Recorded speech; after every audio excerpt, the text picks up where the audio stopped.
Good morning, good Bonjour, bon après-midi, salutations là où vous êtes. Merci pour être joint à nous aujourd'hui pour cette avant-dernière session des webinaires Sisters Empowering Women.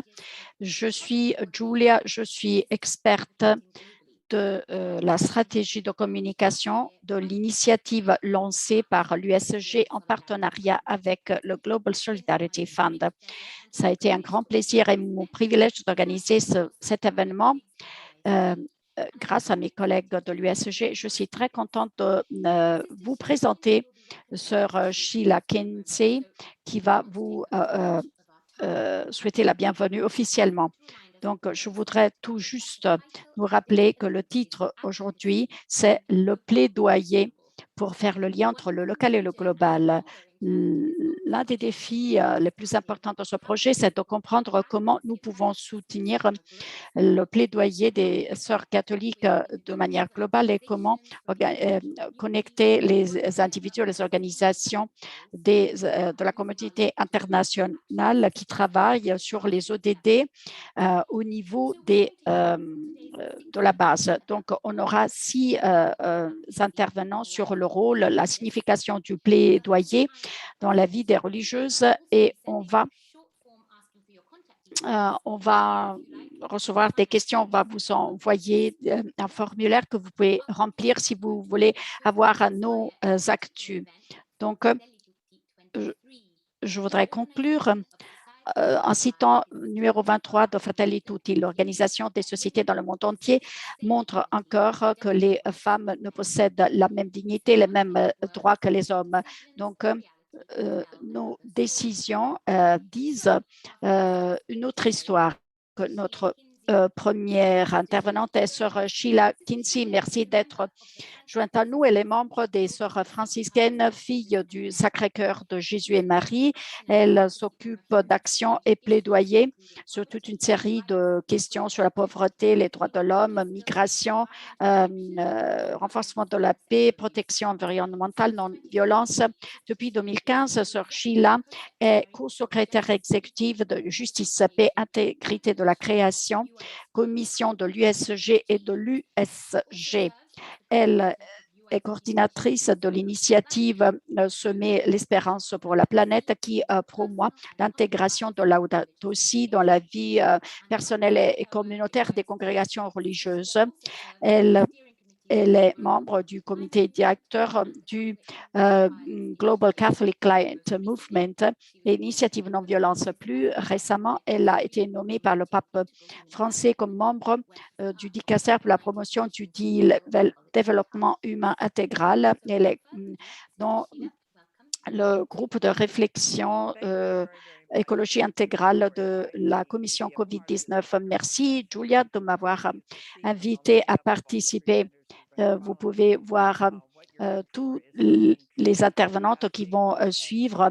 Et donc, ça va être enrichissant pour être ensemble, pour nous, religieuses, que de passer ce temps ensemble. Donc, je vais partager mon écran pour pouvoir partager avec vous ce que je voudrais dire à propos de comment rendre le pouvoir aux femmes et faire entendre leur voix.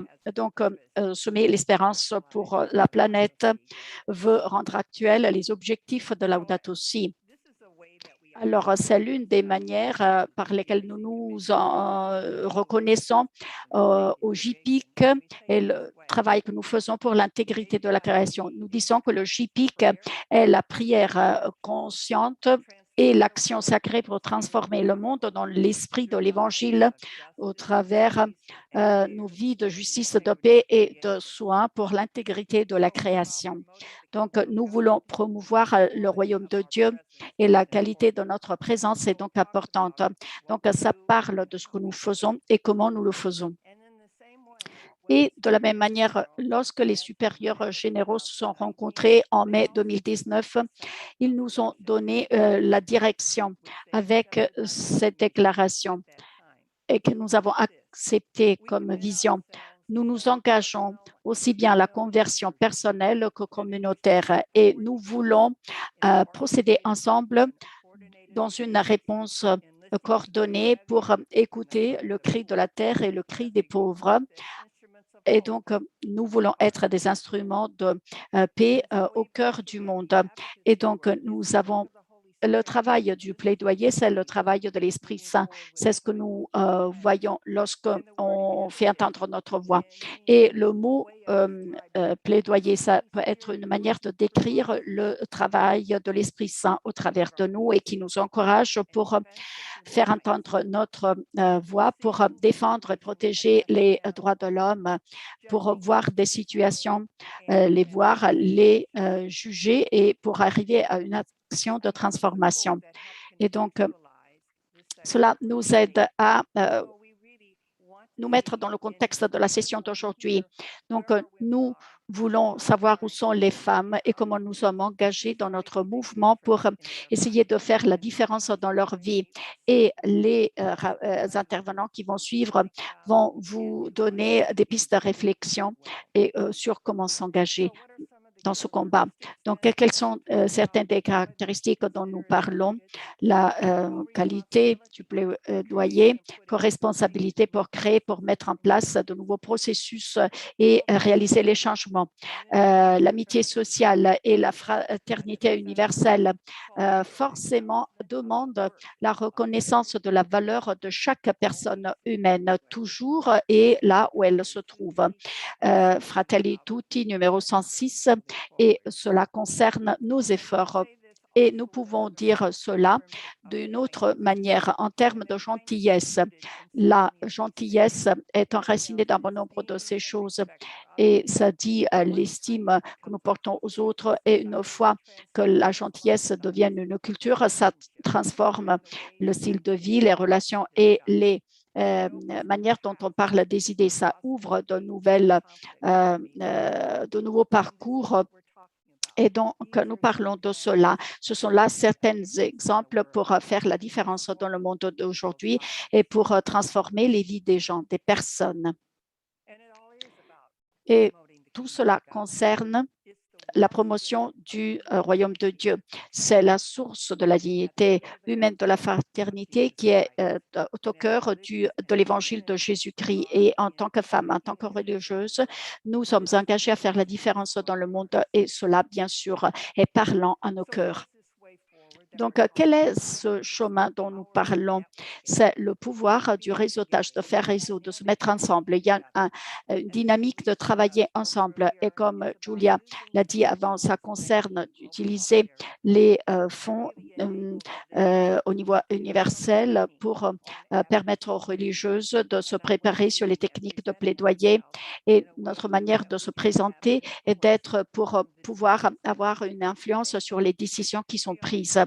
Nous avons aussi dans notre pensée l'espérance pour l'avenir, nous avons développé une étude sur comment promouvoir Laudato Si au sein de vos congrégations en se posant toujours la question quelles sont les campagnes dans lesquelles les religieuses sont impliquées, quels sont les services directs et qui sont nos partenaires.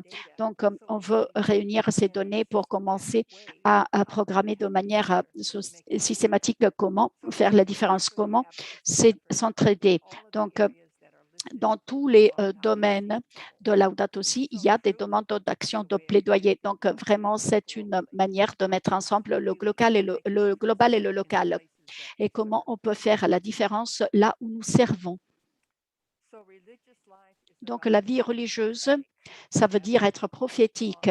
C'est à cela que nous sommes appelés par le pape François. Et comment nous regardons à cela? Les communautés religieuses sont à la base de la transition et aidant les gens à avoir une meilleure vie. Elles aident aussi les autres à faire les choix les plus importants sur la base de leur charisme. Donc, c'est un point important pour nous religieuses. Donc, se faire motiver par notre charisme et en faisant le lien entre le local et le global, nous mettons ensemble le nord, le sud. Tout le monde peut faire la différence dans la réalité de ceux qui sont affectés de la manière dont nous servons. Et donc, les religieux et religieuses sont appelés à être là où on nous appelle. Donc, nous avons ces objectifs de Laudato Si, qui est une manière de mettre en pratique ce qui a été dit dans Laudato Si, dans l'encyclique elle-même. Et ce sont là les objectifs dont je vais parler. Réponse aux cris de la terre, aux cris des pauvres, l'économie écologique, des styles de vie simples, l'éducation écologique, spiritualité écologique et engagement des communautés, action participative. Ce sera le dernier qu'on va analyser aujourd'hui pour aborder d'autres domaines. Donc, c'est-à-dire comment être interconnecté et comme vous pouvez voir, donc la plateforme Laudato Si a été lancée et on veut la promouvoir. C'est pour mettre ensemble le travail que nous faisons déjà autour de ces objectifs, mais maintenant en l'embrassant dans un cadre plus large, celui de l'Église universelle, car il y a bon nombre d'organisations qui s'engagent pour promouvoir ces objectifs. Et donc, comment on va faire ce travail ensemble? C'est au travers de la structure des constellations. Donc, lorsqu'on vous envoie le formulaire, on demande à ceux qui participent si vous pouvez cartographier sur une carte ce que vous faites et pour que les autres puissent voir. C'est pour disséminer et comment pouvoir donc nous interconnecter nos idées, apprendre les unes des autres pour nous rendre encore plus puissantes. Donc, pour gagner une force. Et c'est un effort important pour nous. Cette étude va nous permettre d'écouter la base pour travailler ensemble pour intégrer tous les niveaux, pour que tous les niveaux soient efficaces. Donc, chaque niveau est important. Donc, ça fait partie de nos programmes pour de l'avant. Et donc, dans Semencer l'espérance dans le monde, nous avons déjà une section qui contient des informations sur ce qui se passe dans les constellations. C'est partagé par toutes les supérieures générales. Pas toutes les zones sont listées, donc il faut encore travailler sur cette carte géographique qui doit être complétée. Mais autour de ces constellations, on va s'en servir pour savoir quel est le domaine dans lequel nous voulons travailler, les investissements, la traite des personnes. Nous voulons honorer ce qui se fait, car on ne veut pas se remplacer à ce que font les organisations pour réfugiés migrants par Talita Kum, mais on veut intégrer tout le travail qui se fait. Donc, c'est une manière pour mettre sur cette carte où sont les religieux, religieuses, quelles sont leurs campagnes, qu'est-ce qu'on peut faire pour avoir contact avec ces organisations pour faire valoir les droits de l'homme et comment donc renforcer ce message en misant sur les valeurs, sur le travail qui a déjà été fait. Lorsque les politiques disent, eh bien, je fais cela, alors il faut faire en sorte que tout le monde puisse dire je suis vraiment socialement responsable. Voyons ce qu'ils font et pour pouvoir partager les uns avec les autres ce qui se fait et comment on peut s'intégrer pour aider, car nous pouvons nous entraider. Donc, je vous remercie de ce travail important que vous faites. Là, c'est le site web de Sowing Hope for the Planet. Visitez si vous ne l'avez pas encore fait. On a besoin vraiment de travailler ensemble. Donc, avec cette introduction, je suis maintenant très contente pour faire savoir ce qui se passe, de vous accueillir ces intervenantes qui vont partager avec nous le travail qu'elles font déjà. Donc, merci de cette opportunité, de ce temps que vous nous consacrez. Merci, Sœur Sheila, pour avoir ouvert dans des termes inspirants et par des termes concrets. Merci de nous avoir placés dans cet espace intellectuel et spirituel qu'on partage aujourd'hui là. Prochains intervenants est Sœur Eilish Coe, qui est née et qui a grandi à Dublin, en Irlande. Et depuis 60 ans, elle est religieuse de la charité. La plupart de sa vie s'est fait dans l'enseignement au primaire, au secondaire en Irlande, au secondaire en Zambie et en Botswana également. Donc, elle s'occupait d'anglais, langue et littérature, éducation religieuse. Donc, elle a un master en spiritualité classique, un autre en spiritualité chrétienne appliquée et en résolution des conflits. Donc, depuis qu'elle est à la retraite, elle facilite des retraites pour les laïcs et dans son expérience, il a aidé et apprendre l'anglais aux personnes trafiquées et des actions de conscientisation comme contre la traite des personnes dans le cadre de APT. Renate, merci d'être avec nous. Et avant de vous passer le micro, on est traduit dans cette langue. Et donc,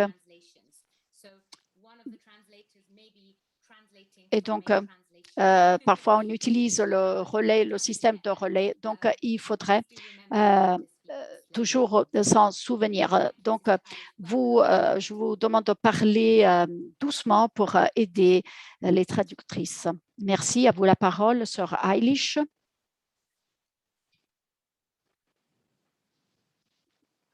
OK. C'est bon, vous m'entendez? Bon après-midi de Dublin. Comme Julia vient de vous le dire, je suis Sœur Eilish Coe. Merci de m'avoir invité en guise d'introduction à l'événement d'aujourd'hui. Je suis très honorée de faire cela. Notre thème de cette journée est les sœurs qui donnent le pouvoir aux femmes.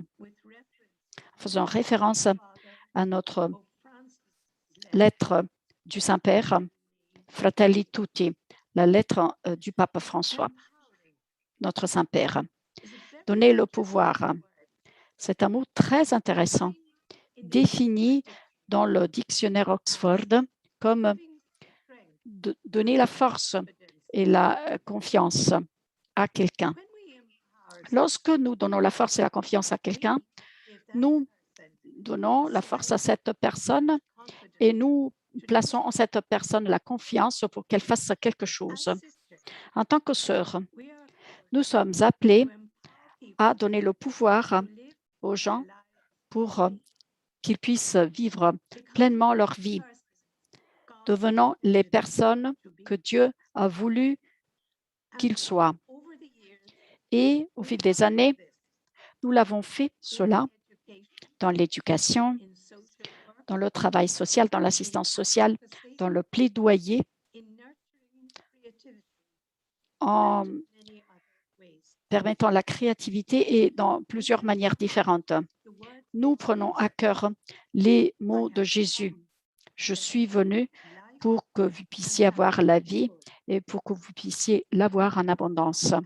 Nous travaillons et nous organisons des campagnes contre tout ce qui réduirait les droits de l'homme et la dignité de nos frères et de nos sœurs. Nous donnons le pouvoir à d'autres car nous-mêmes, on a reçu ce pouvoir et on continue de le faire. Jésus a dit à Pierre qu'une fois que lui, Pierre, il serait renforcé, c'était à lui de renforcer ses frères et ses sœurs. Et nous savons que nous tous, nous aussi, nous avons reçu le pouvoir pour un but, et ce but étant de passer ce pouvoir à cette force aux autres. Alors, regardons tout d'abord comment et par qui nous avons reçu ce pouvoir. Nous recevons le pouvoir par nos communautés religieuses et par nos collègues laïcs qui ont foi en nous, qui nous encouragent, qui nous soutiennent et qui prient pour nous. Nous les remercions. Grâce à eux, nous avons la force pour sortir vers des autres, surtout ceux qui sont plus nécessiteux, en utilisant les mêmes forces que nous-mêmes nous avons reçues.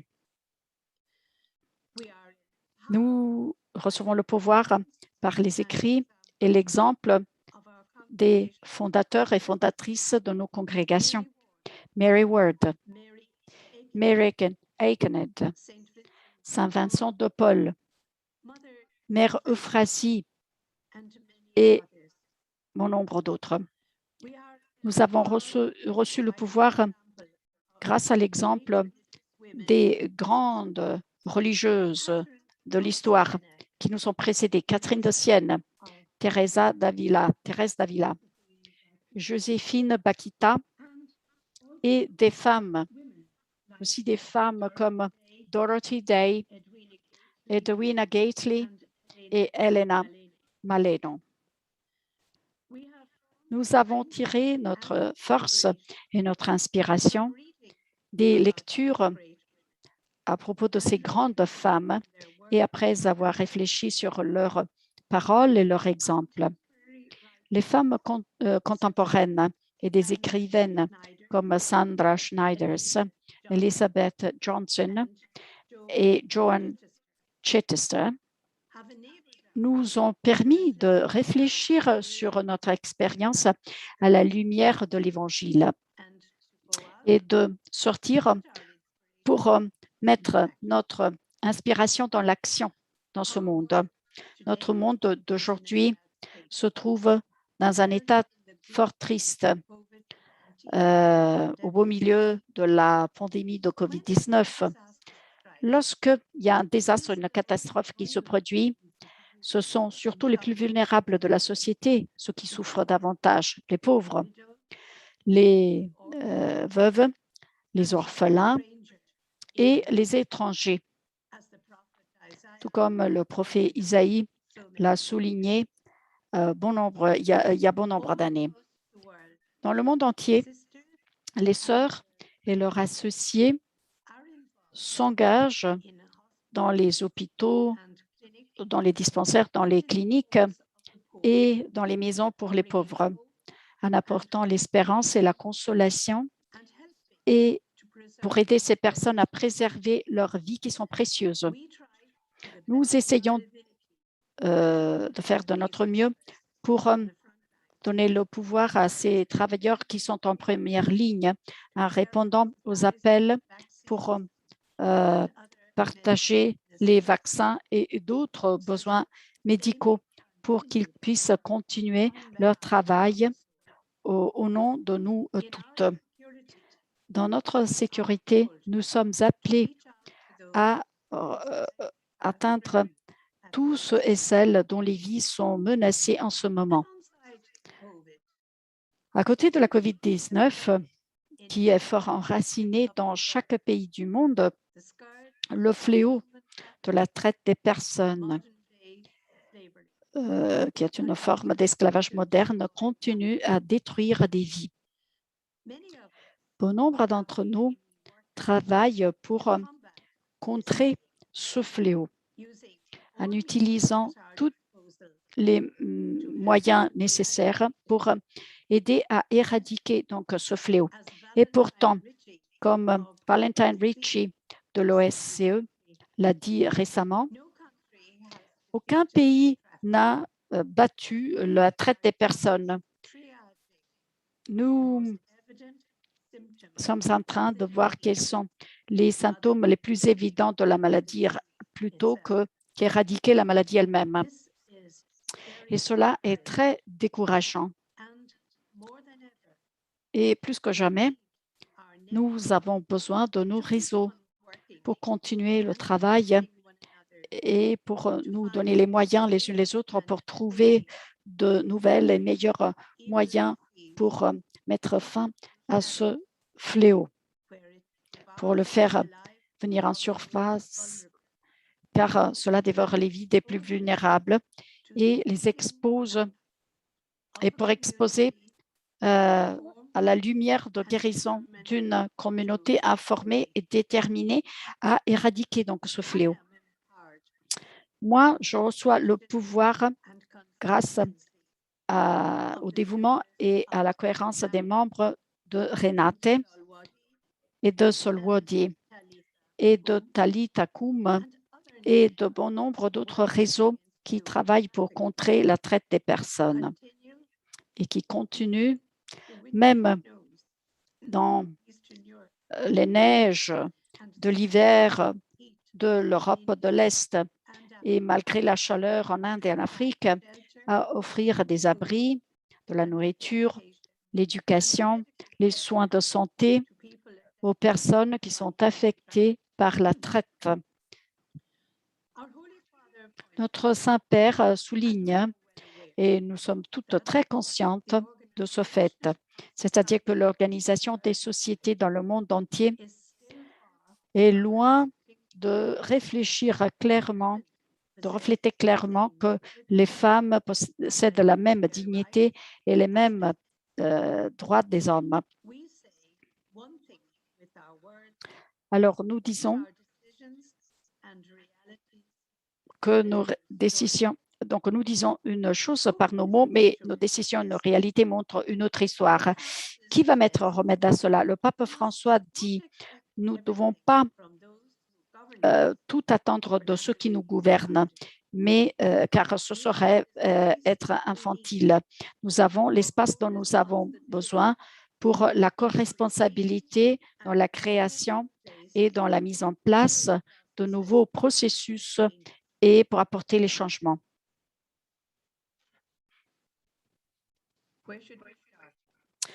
D'où faudrait-il qu'on commence? Je pense qu'il faudrait commencer par nous-mêmes. Chaque femme doit prendre le premier pas pour créer un nouvel ordre. À commencer par son propre cœur, en étant ouverte à une nouvelle manière de penser. Nous pouvons commencer par le bas et au cas par cas, agir au niveau les plus concrets et les plus locaux et ensuite élargir jusqu'aux frontières de nos pays et aux frontières du monde. C'est toujours le pape François qui dit ça. Il y a donc un exemple concret là, sur la base de mon expérience personnelle. Après une célébration dans la paroisse, la salle de café était dans le désordre. Et donc, il y avait des papiers sur le carrelage. Donc, le curé de paroisse avait observé tout ce désordre. Immédiatement, j'ai commencé à nettoyer. Une jeune femme qui était présente m'a dit, il a dit que le carrelage était sale et vous avez commencé tout de suite à nettoyer. Lorsque je lui ai posé la question, qu'est-ce que j'aurais dû faire? Elle a répondu, tu aurais dû lui dire de nettoyer tout seul le carrelage. Je ne pouvais pas m'imaginer à faire cela. Et j'ai vu qu'elle n'avait fait pas ça non plus. Donc, cet incident est resté pendant des années dans mon esprit. Je souvent pense à cela et je me dis, quelle serait une meilleure réponse? Car je me suis rendu compte que la jeune femme avait souligné un point très valable. Et finalement, je suis arrivée à la conclusion que j'aurais pu répondre en disant « OK, je vais nettoyer le carrelage, mais vous allez nettoyer les tables. » De cette manière, j'aurais montré ma volonté d'aider, mais sans tomber dans le rôle auquel nous femmes, nous n'arrivons pas à résister, c'est-à-dire de faire les tout petits travaux pour les prêtres.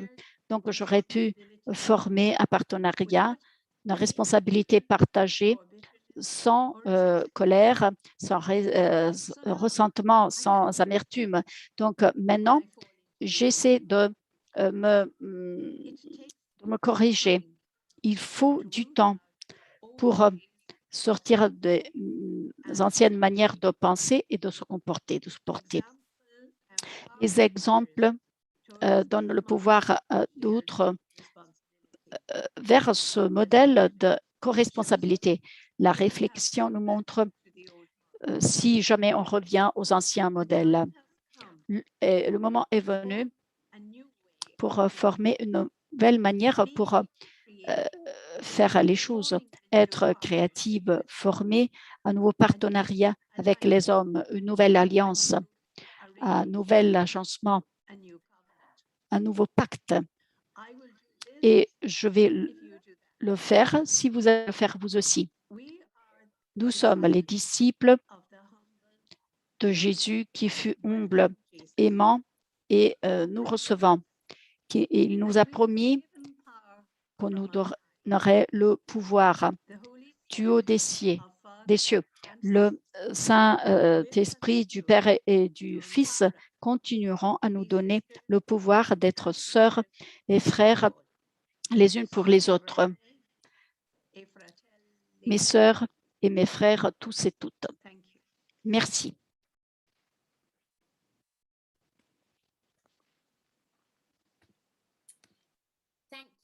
Merci, sœur Eilish. Un très grand merci. Je dois confesser à notre audience que j'ai le privilège de lire votre présentation à l'avance aujourd'hui. Je me dois de dire que j'ai pensé à cela toute la semaine.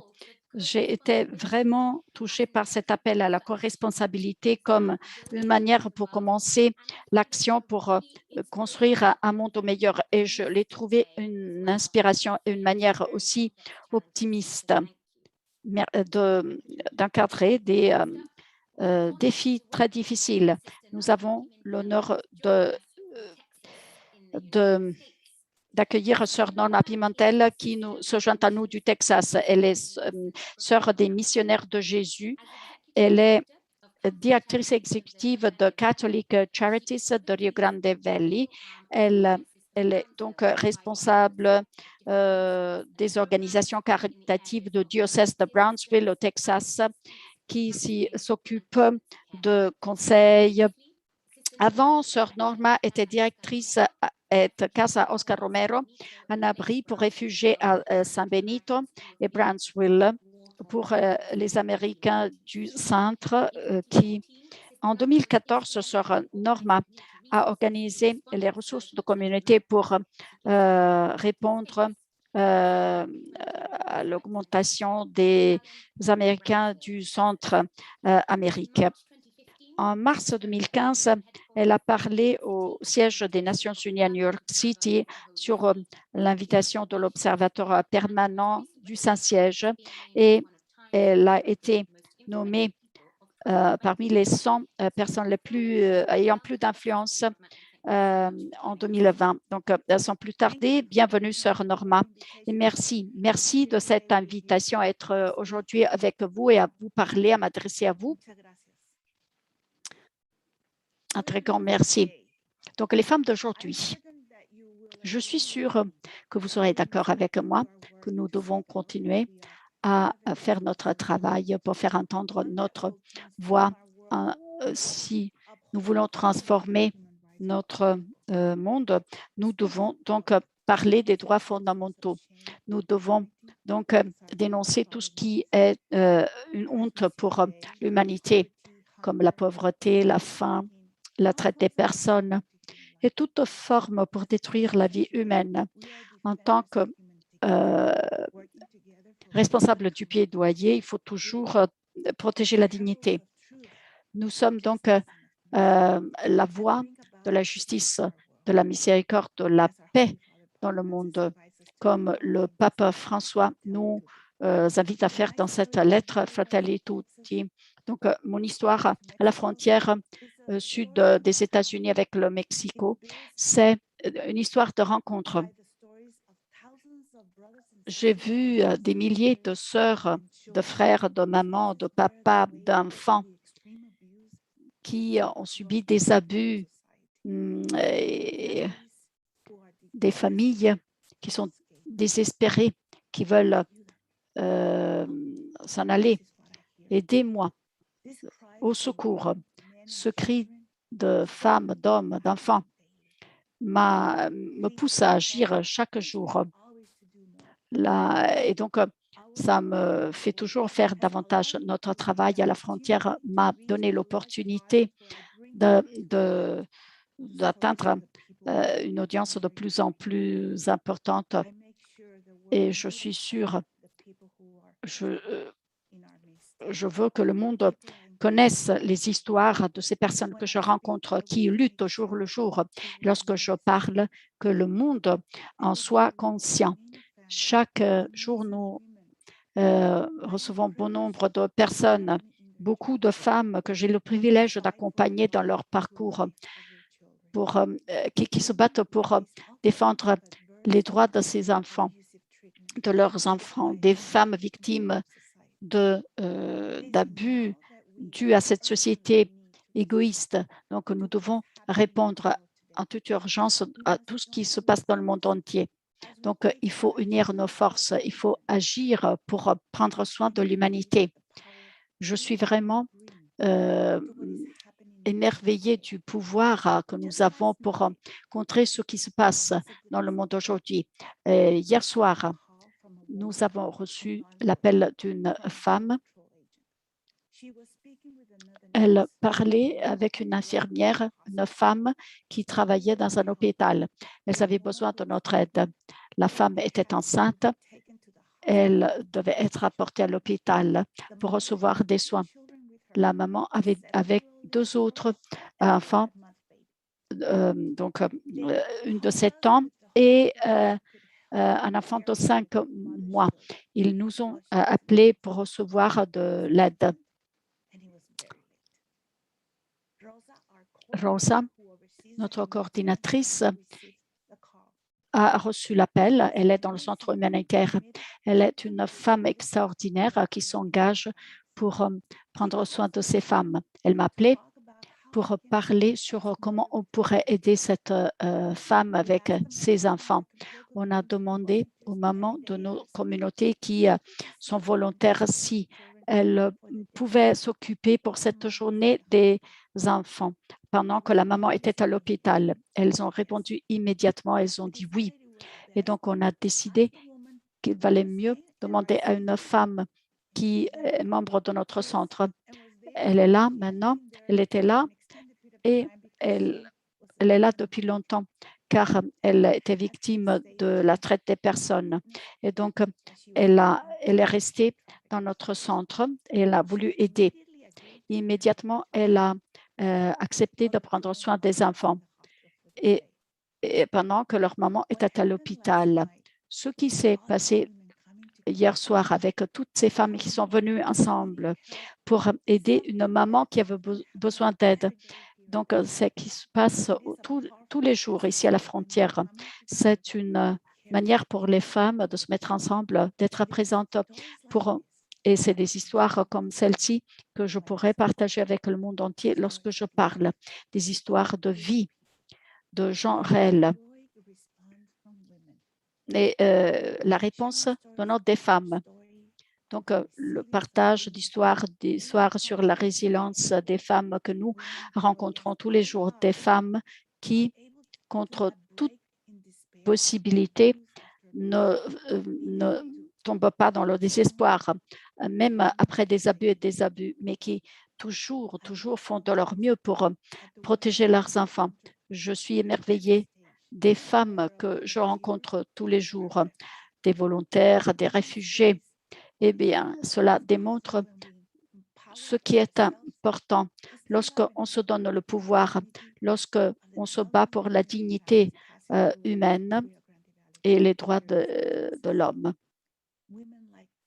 Des femmes comme Esperanza, qui n'a pas pensé 2 fois lorsqu'en 2014, lorsqu'elle m'a rencontrée à l'église au Texas, elle m'a posé tout juste la question, qu'est-ce qu'on fait là?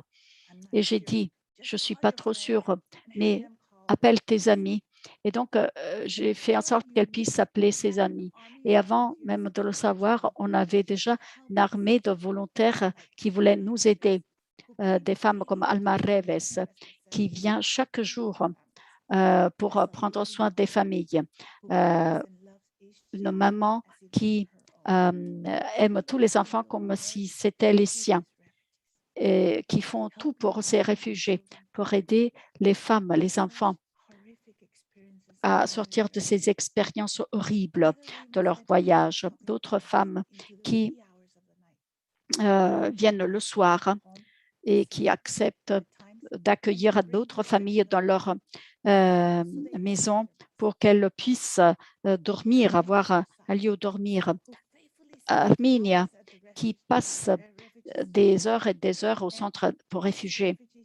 Et chaque réfugié qu'elle rencontre, elle dit il faudrait permettre à personne de pleurer toute seule. Donc, elle est là pour pleurer avec elle, pour partager la peine, le chagrin, et donc pour montrer à ces personnes que leur vie est importante. Toutes ces personnes sont des championnes pour répondre avec compassion, avec amour aux migrants qui sont à la frontière. Elles sont le visage des femmes qui se battent pour la dignité des personnes, des femmes à la frontière. Leur exemple montre la présence de Dieu dans nos vies, dans leur vie. Ces femmes et des milliers de tant d'autres répondent avec générosité, sans s'attendre à merci grâce à leur service, mais simplement qui se contentent de savoir que des milliers de femmes et de femmes sont en toute sécurité. Donc, la pandémie m'a donné la chance d'être encore plus proche des personnes à la frontière avec le Mexique. Donc, les temps d'attente à cause de la pandémie sont devenus plus importants. Alors, comment peut-on imaginer une femme avec ses enfants qui font la queue? Il y en a des milliers chaque jour. Un jour, on leur permettra d'entrer aux États-Unis. Or, il y en a qui risquent tous les jours pour traverser la frontière en pensant cette fois-ci, j'y arriverai. Et je me souviens d'une jeune maman qui attendait la frontière entre USA et Mexique. Elle était là avec son mari et un enfant de 2 ans, et elle était enceinte presque 9 mois. Et immédiatement, lorsque je l'ai vue, Consuelo, et sa réponse a été pas encore. Elle savait qu'il fallait qu'elle attende la toute dernière minute, car elle voulait vraiment passer avec sa famille. Donc, elle a attendu jusqu'à la dernière minute. Un matin, j'ai reçu un appel. Son mari m'avait appelé pour dire « Maman, le moment est venu ». La maman ne pouvait même pas marcher. Elle avait des douleurs. Donc, elle est tombée. Des femmes du camp se sont précipitées pour l'aider, pour prendre l'enfant, pour le revêtir. Consuelo, en larmes, a demandé si tout était bon. Donc, son rêve de traverser la frontière ne s'était pas réalisé, mais elle avait vu son nouveau-né dans ses bras. Et donc, elle a eu cette joie. Donc, des femmes de résilience contre toute probabilité. Ce sont ces histoires-là que nous partageons.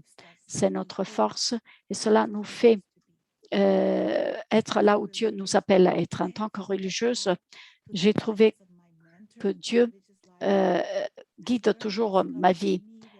Et donc, ça me permet de découvrir le moi que je suis chaque jour. Parfois, j'ai peur de ne pas réussir à aider. Alors, j'appelle sœur Juliana Garcia, qui est mon accompagnatrice, qui me dit Norma, il faut que tu sois toi-même. Il ne faut pas arrêter. Il faut être véritable avec toi-même. Permets-toi d'être ce que tu es. En tant que femme d'aujourd'hui, je vous encourage à vous imaginer comme si vous étiez un cadeau pour le monde, un don. Vous devez donc ouvrir le don que vous êtes pour pouvoir vraiment réaliser tout ce que vous êtes censé être dans votre monde d'aujourd'hui, pour que vous puissiez être la voix de ceux qui n'ont pas de voix, pour que vous puissiez aider ceux qui ont besoin d'être aidés. C'est ça le travail de la justice, car nous savons trop bien que s'il n'y a pas de justice, il n'y aura jamais de paix. Comme la mère Teresa nous avait dit, le monde se change par notre exemple et pas par nos mots. Donc, il faut donner le mieux de soi-même. Votre exemple permettra au mieux chez les autres de sortir, de venir en surface. Nous avons besoin donc de ça aujourd'hui pour transformer la colère en compassion, en soin. Des personnes qui vont construire nos communautés par des actions d'amour. Donc, il faut se poser la question comment répondre à ce que je vois. Aujourd'hui, on n'a pas de certitude, on ne sait pas trop bien ce qu'il faut faire, ce qu'il ne faut pas faire, ce qu'il faut croire, ce qu'il ne faut pas croire. Il faut oser parler fort. En tant que femme de foi, nous sommes guidés par notre Dieu qui est notre boussole morale et qui nous guide pour répondre. Si vous êtes des personnes de foi, Dieu doit être mis au centre là où vous êtes. Il vous guidera dans tout pas que vous allez franchir pour que l'Esprit Saint puisse nous guider. C'est l'Esprit de Dieu qui vous fera, qui vous donnera la force, le feu pour ne pas avoir peur, pour vous parler, pour éviter que vous soyez indifférente, paralysée, pour aider ceux qui sont les victimes de l'injustice. C'est le Saint-Esprit qui vous définit en tant que leader plein de compassion et qui va vous encourager à être présente. Donc, il faut prendre courage et il faut avoir la sûreté pour faire confiance à Dieu qui est présent en vous. Donc, je vous encourage à contacter les gens, à être présente pour les gens, les écouter et comprendre là où on a besoin de vous. Donc, il faut se donner la chance pour être suffisamment proche pour ressentir, pour voir, pour écouter. Et vous allez vous transformer en peuple d'action, peuple de Dieu. Il y a un chagrin énorme dans le monde d'aujourd'hui. Chacune d'entre nous a fait l'expérience de cela d'une forme ou d'une autre. Donc, je vous encourage à apporter la lumière dans le monde. On ne peut pas aller de l'avant. On ne peut pas rentrer dans tout ce qui nous paralyse. Notre monde a besoin de vous pour que vous puissiez aller à de nouvelles hauteurs, vous permettant de découvrir ce que ça veut dire d'être une seule communauté sans exclure personne. Donc, être différente de la manière dont nous semblons, mais dans notre unicité, nous sommes belles pour ce que nous sommes. Il ne faut pas être toutes les mêmes pour se respecter et prendre soin les unes des autres. Chacune d'entre nous est créée spéciale et chacune d'entre nous a beaucoup de choses à offrir. C'est cette diversité qui nous fait grandir. Donc, c'est maintenant que vous devez définir ce que vous voulez. Et ça commence chaque matin lorsque vous ouvrez vos yeux. Donc, à partir de la première chose que vous faites, la première chose que vous devez dire lorsque vous ouvrez les yeux le matin, c'est merci Dieu pour aujourd'hui. Donc, au beau milieu de toute cette souffrance, toute cette méfiance, il y a quand même des signes d'espérance. Et aujourd'hui, vous êtes l'espérance. Il faut tout juste croire et dire, me voici, je suis là pour cette journée. Aujourd'hui, je vois que le monde pleure. La pandémie nous a rendu conscients de combien nous sommes vulnérables, fragiles en tant qu'êtres humains. Le virus continue d'attaquer tous les aspects de ce que nous sommes. Il limite notre liberté. Bon nombre de choses, on les donne par acquis. Bon nombre de personnes ont perdu leur bien-aimé. D'autres ont perdu leur travail, leur boulot. Le racisme, les abus sont sans contrôle dans notre monde. et la plupart des gens ont peur, ne savent pas de qui avoir confiance. Et donc, il y a la haine, la colère. Il y a donc un besoin énorme pour répondre à tout cela. Et notre réponse doit mettre tous et tout ensemble pour avoir un meilleur avenir, un meilleur aujourd'hui. En tant que femme dans le monde d'aujourd'hui, vous êtes l'espérance pour aujourd'hui. Vous pouvez faire la différence dans la restauration de l'esprit de nos communautés. Vous pouvez les aider à guérir des fractures. Vous pouvez vous mettre ensemble avec d'autres femmes pour être encore plus fortes. Le pape François a lancé la révolution de la gentillesse et nous toutes, nous devrions participer sans avoir peur, sans donc il faut que la tendresse soit au milieu de ce que nous sommes, ce que nous faisons, en rendant possible, comme le dit Pape François, le miracle de la gentillesse qui doit être comme une étoile au beau milieu de tout le noir d'aujourd'hui. Il faut faire confiance à Dieu. Il est avec vous. Il faut croire dans le pouvoir de la gentillesse. Vous pouvez être cette voix d'espérance pour le monde. C'est à vous. Vous êtes appelés à être des avocats et dire votre histoire de gentillesse au monde qui vous entoure. Je vous remercie de votre attention.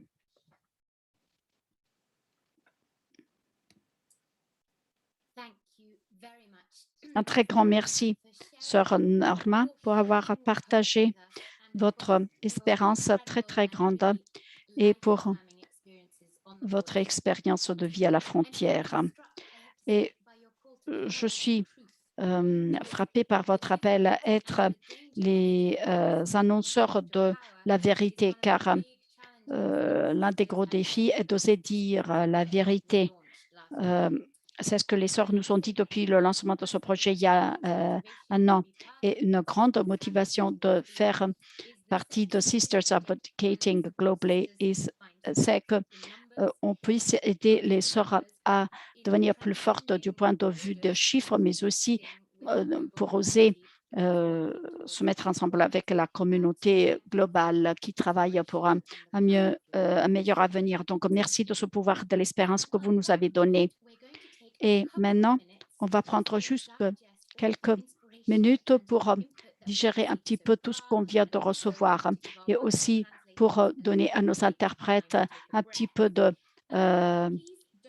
souffle. Mais ne partez pas, car je vais vous envoyer un formulaire à remplir si vous voulez recevoir donc des actus sur le projet. Et si vous voulez connaître mieux nos opportunités de formation, donc je vais copier dans le chat, dans le fil de discussion juste maintenant. Vous l'avez reçu. Donc, juste quelques minutes de silence et vous remplissez votre formulaire. Et on va se retrouver dans 4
Bien, je pense que nous pouvons recommencer car nous avons encore beaucoup de choses partagées.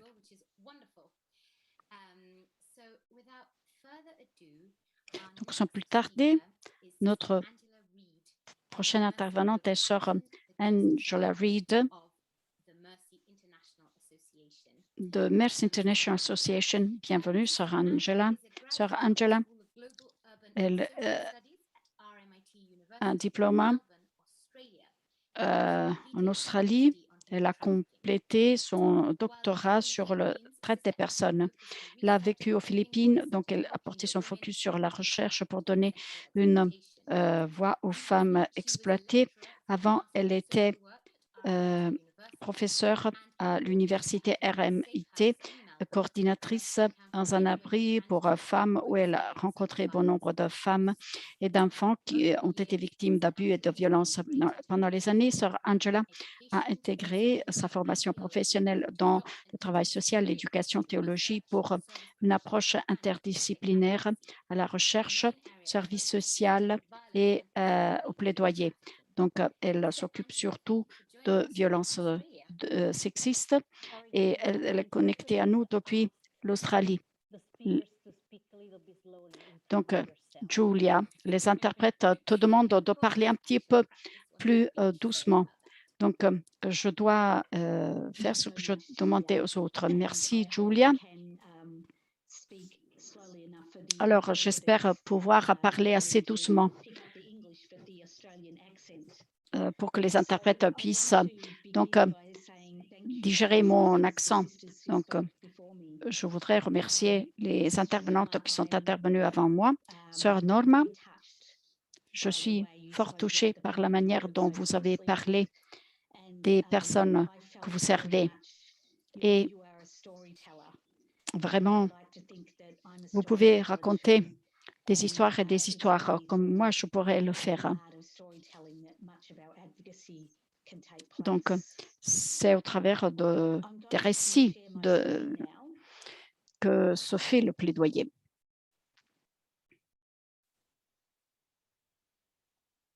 Je vais partager mon écran.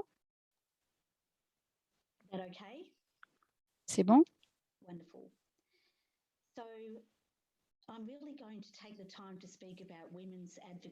Alors, je parlerai de l'action de plaidoyer des femmes comme activité prophétique, une activité prophétique de l'Église, ce plaidoyer par les femmes.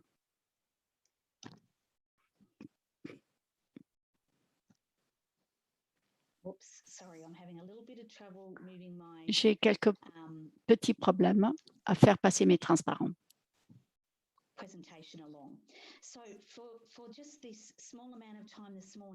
Pour ce peu de temps qu'on passera ensemble, je parlerai de ce que j'entends par action de plaidoyer.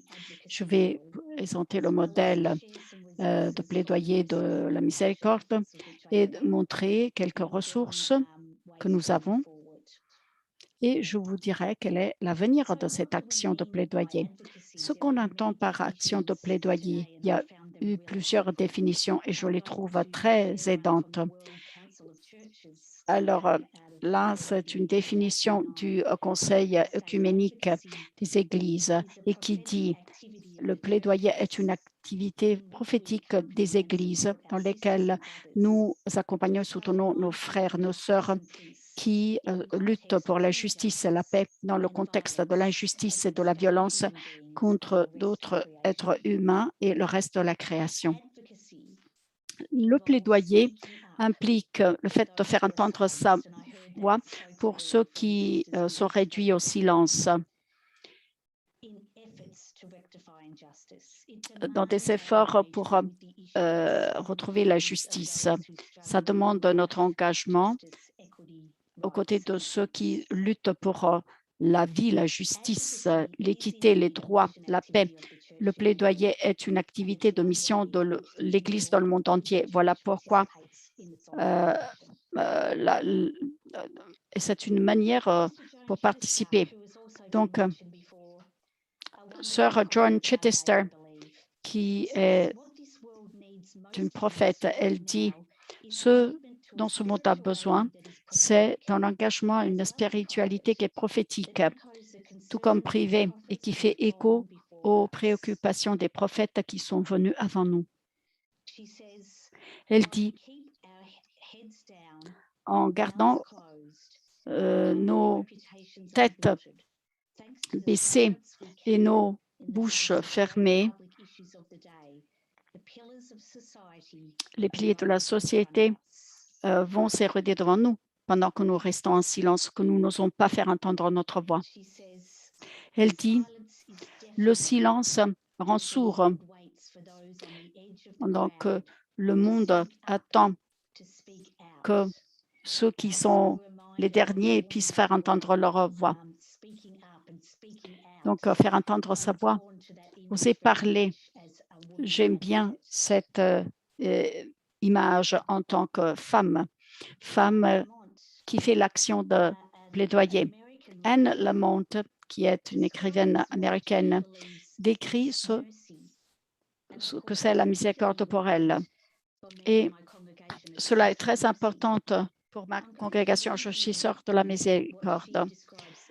Donc, je vais vous montrer ce qu'elle entend par miséricorde et ce qu'elle entend par action de plaidoyer, qui est un synonyme. Elle dit, la miséricorde, ça veut dire compassion, empathie, avoir un cœur pour les problèmes d'autrui. Ce n'est pas quelque chose qu'on fait, mais c'est quelque chose qui est chez vous, qui doit être révélé ou cultivé pour être utilisé comme un muscle. Donc, comme je dis, donc la miséricorde est un muscle et ça doit être le muscle le plus puissant que nous avons. Donc, je voudrais partager maintenant. Mercy Global Action, c'est l'office dans lequel je travaille. Et là, c'est la branche pour la justice sociale. Nous nous trouvons à New York, en face des Nations Unies. Et nous travaillons avec les Nations Unies, mais aussi avec d'autres organisations internationales. Nous travaillons ensemble au sein de coalitions avec beaucoup de religieux et religieuses, des organisations qui partagent nos mêmes valeurs.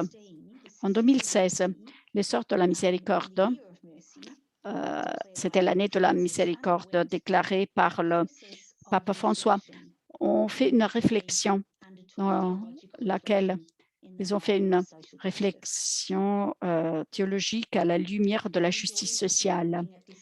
Et si vous voulez mieux explorer, vous pouvez aller sur le site web de Mercy Global. Alors, la plupart des réflexions et des discussions qui ont eu lieu ont montré bon nombre de problèmes. Vous les voyez sur la transparent. Les personnes déplacées, les demandeurs d'asile. Ce que nous avons fait, c'est d'avoir travaillé selon l'approche miséricorde, justice, plaidoyer. Donc là, vous avez un graphique qui montre l'importance de l'expérience de la terre et des personnes. Parfois, les gens pensent que le plaidoyer ne concerne que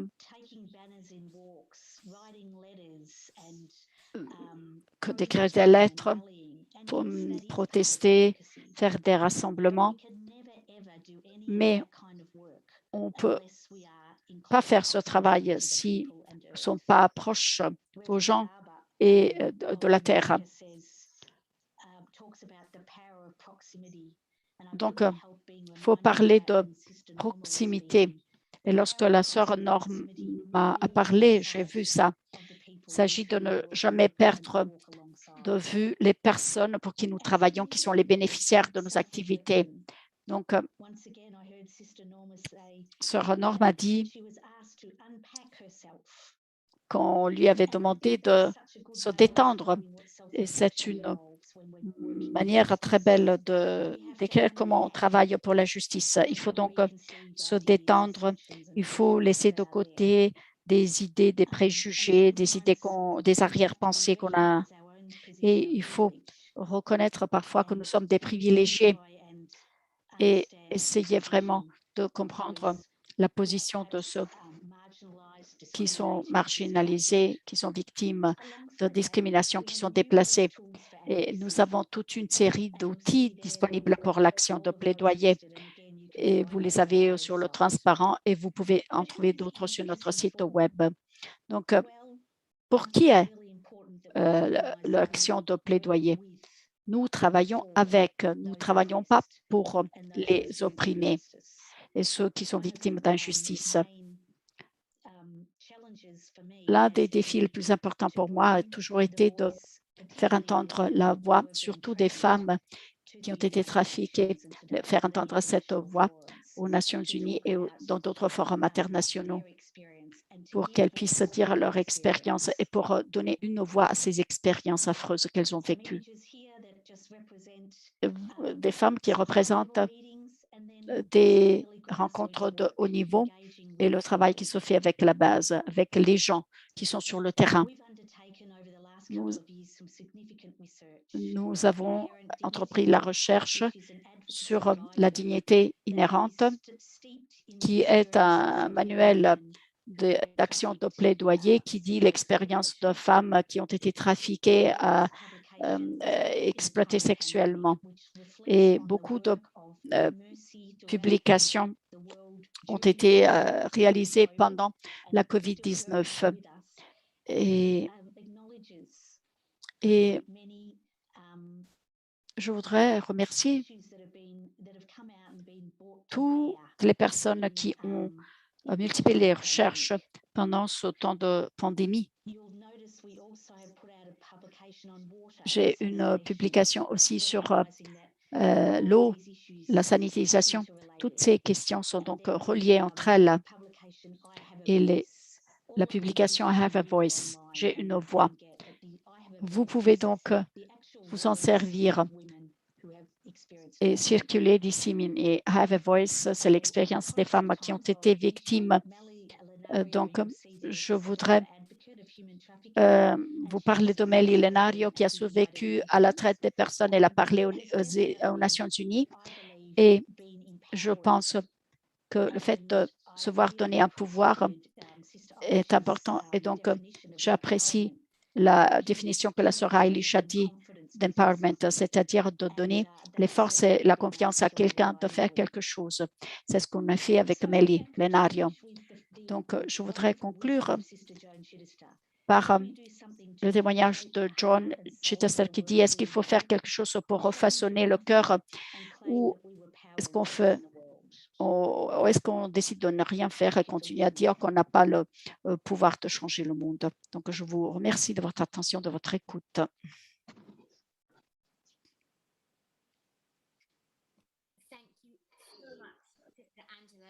Merci, sœur Angela, de cette très belle présentation. Je dois dire, je suis formée en communication, mais le plaidoyer, ça concerne beaucoup le récit. J'ai le privilège d'être une qui raconte des histoires dans ce monde, pas simplement pour dire notre histoire, mais comme vous l'avez dit, pour faire entendre la voix de ceux qui sont en marche et faire le plaidoyer avec ces personnes et non pas pour ces personnes. Donc, merci. J'ai trouvé ça vraiment très intéressant. Je vous en prie. Maintenant, on va passer la parole à sœur Donatus Lili, qui va se joindre à nous à partir du Kenya. Bonjour, sœur Donatus, elle est de la congrégation de notre Dame de la Charité du Bon Pasteur, la vice-coordinatrice des religieuses contre la traite des personnes. Donc, elle a un MBA en conseil pastoral et un MA en psychologie. Elle est thérapeute, formatrice et donc elle est reconnue par le gouvernement du Kenya. Donc, elle s'occupe de traite des personnes, mariage forcé, mariage d'enfants. Donc, elle a voulu l'inclusion des organisations de foi dans les activités de plaidoyer et conscientiser les communautés en Afrique. Elle a été impliquée dans l'adoption du pacte mondial pour l'immigration et les efforts pour améliorer donc les politiques sur la propriété des terres en Afrique. Elle veut adresser les causes profondes de migration et de traite des personnes. À vous la parole, Sœur Donatus. Merci de vous être connecté à nous aujourd'hui.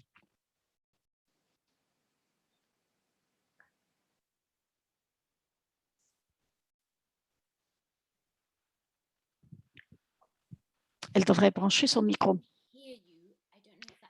On ne peut pas vous entendre, ma sœur. Elle est mutée. Elle a coupé son micro.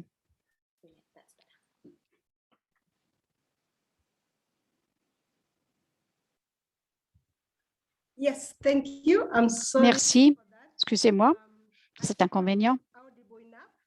J'espère que vous pouvez m'entendre assez bien. Oui, on peut voir votre présentation. Okay, thank you. Merci. You can see the presentation now. Donc, vous pouvez voir la présentation maintenant. Est-ce que vous pouvez la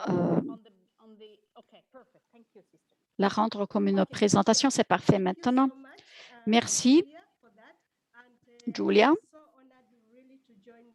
Je suis très contente de participer à ce forum aujourd'hui. Je voudrais faire écho à ce que Sœur Sheila a dit à propos de le fait de mettre ensemble l'information pour être interconnectés au niveau mondial et pour faire notre impact dans le monde d'aujourd'hui. Donc, je viens avec ces 2 points. Le plaidoyer doit être intégré dans la vie et la mission de toutes les femmes. Et nous pensons que génération après génération, la vie religieuse a été vue toujours comme un outil de prière et un remède pour tout problème. Et donc, les congrégations religieuses ont été formées pour donner des services en silos au sein des couvents des monastères. Mais cela a impliqué la duplication de services et donc notre impact a été considéré dans un monde compétitif et consumériste.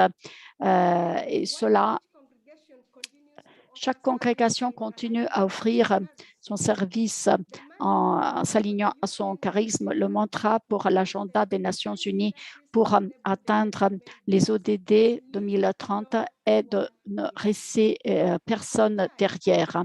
L'Église et surtout les religieux et religieuses ne peuvent pas être laissés de côté, travaillant dans leur propre ministère. Pour améliorer leur impact, les religieux doivent adopter des synergies et galvaniser plus d'efforts pour le lobbying, pour que les lois, les politiques soient adoptées qui puissent mettre au centre ceux qui ont moins de chance et pour leur donner l'accès à la justice.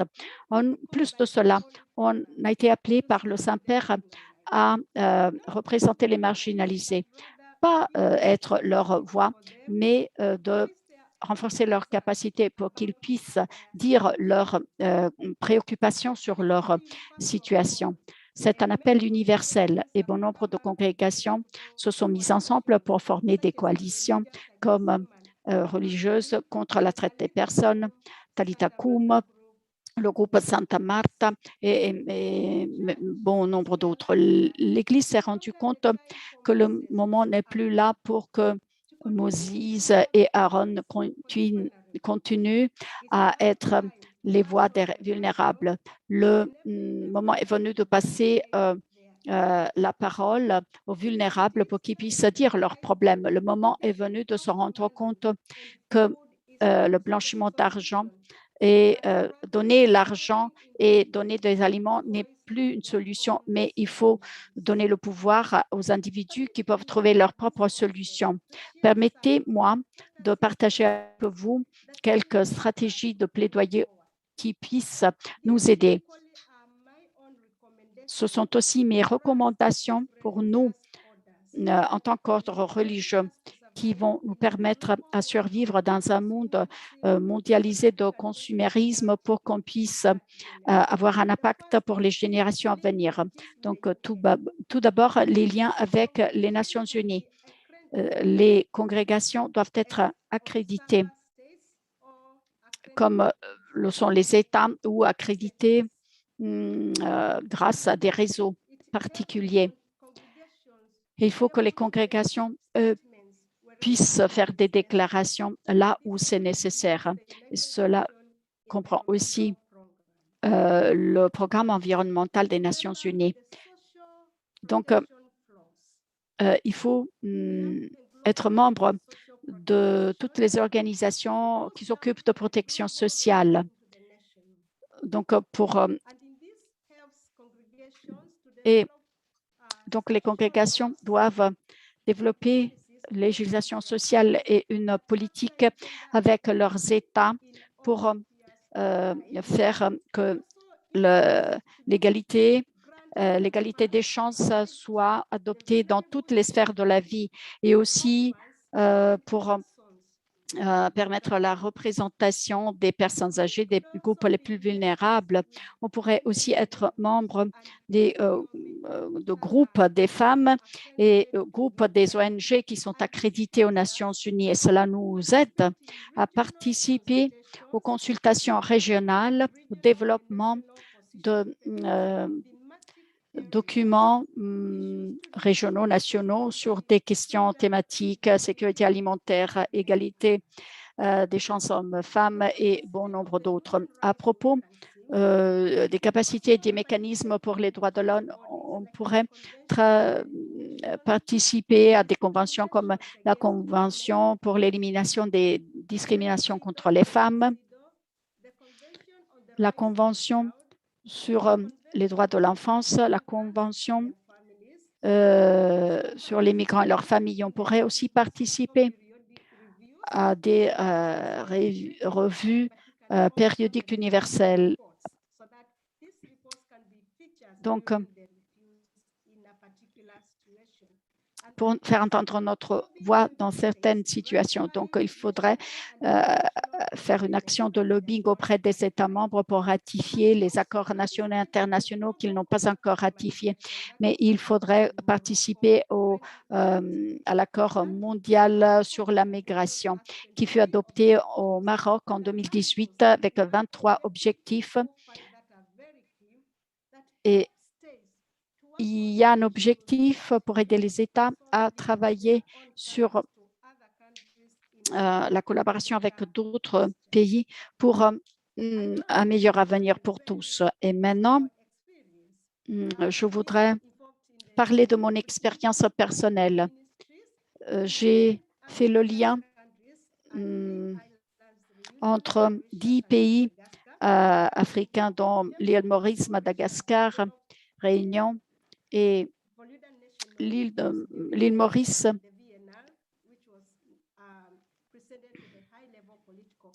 a participé donc au forum politique. J'ai participé aussi à la révision au Kenya en 2017-2020 avec d'autres acteurs régionaux.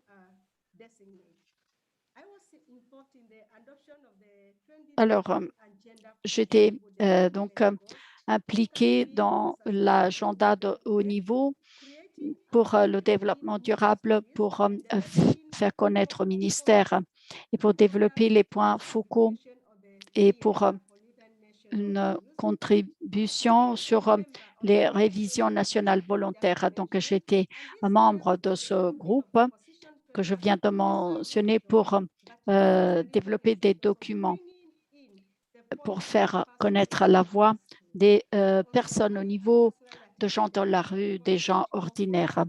Et j'ai participé aussi au forum de haut niveau politique en 2017 et j'ai tenu une présentation lors d'événements collatéraux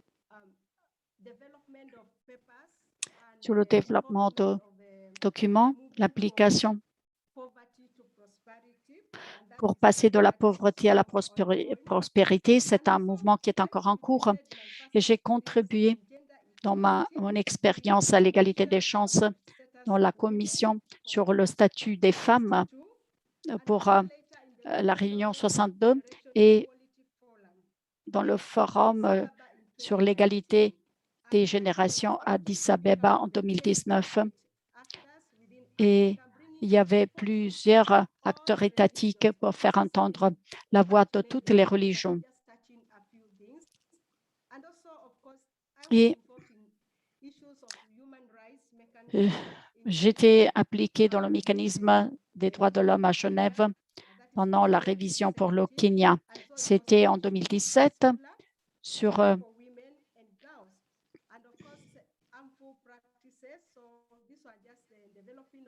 donc, j'ai participé à la production de déclarations écrites et orales, l'adoption aussi du pacte global pour l'immigration.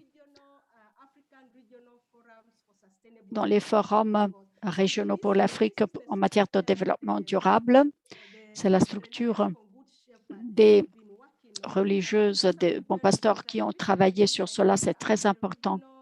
Nous sommes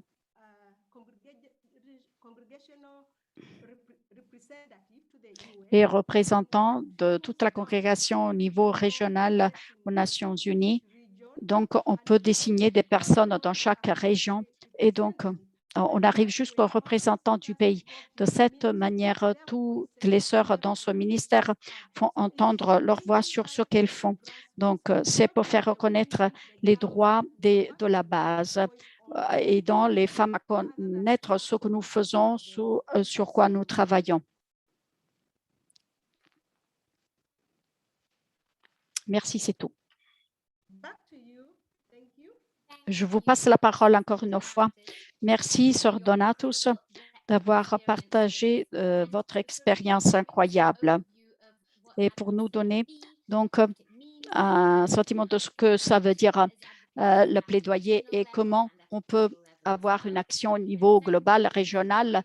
Merci de nous avoir rappelé que le plaidoyer, ça veut dire donner l'espoir aux autres et faire voir notre travail.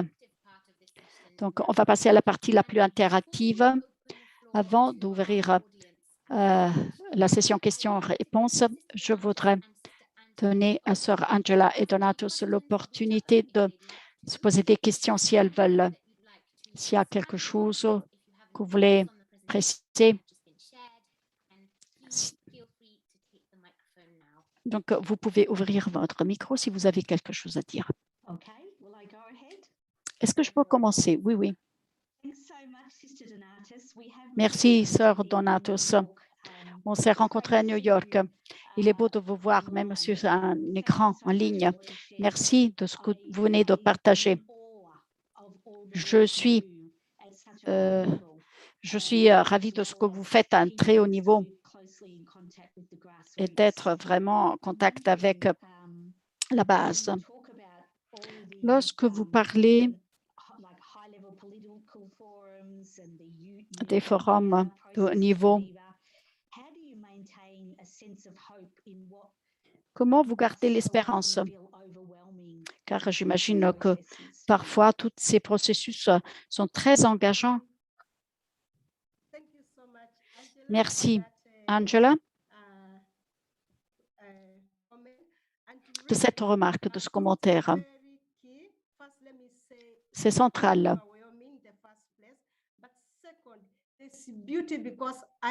Oui, c'est vrai, c'est très engageant, mais deuxièmement, c'est très beau, car je ne suis pas seule. Je n'ai jamais travaillé seule.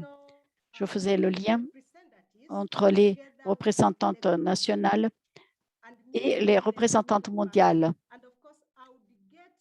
Et j'aime bien être vraiment au niveau des gens dans la rue,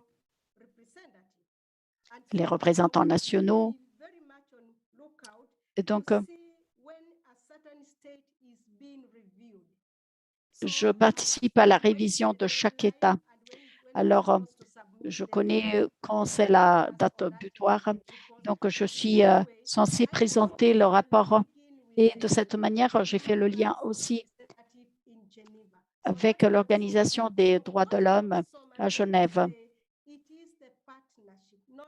Donc, c'est le partenariat qui me fait vivre. Donc, c'est la voix de la congrégation.